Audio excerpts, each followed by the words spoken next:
Order लगाएं चित्रानी जी। मैंने सुना है कि बड़े चमचे रहे हो चौधरी नूर के। वैसे तो चमचे खाने वालों के हाथ में होते हैं, पर सब कुछ चमचों के हाथ में ही होता है। मैं तो बस छोटा सा कमी था उनका। बात को ज्यादा घुमाओ फिराओ मत।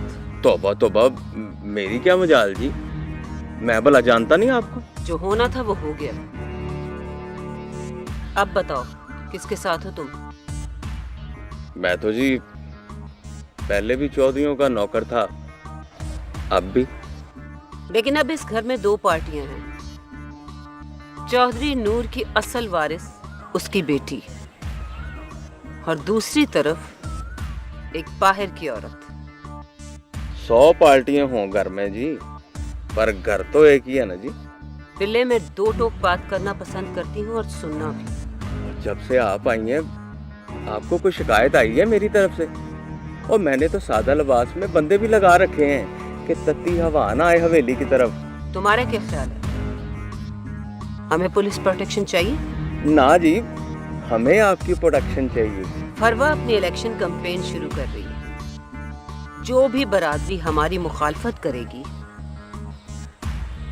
तुम्हें उसके वडवडेरे पर पर्चा काटना पड़ेगा। पर्चे तो पहले ही बड़े हैं उन पर। फिर तो तुम्हारा काम और भी आसान हो जाएगा। उन्हें थाने में बुलाओ, डराओ धमकाओ। किसी का वोट भी फरवा के खिलाफ नहीं जाना चाहिए।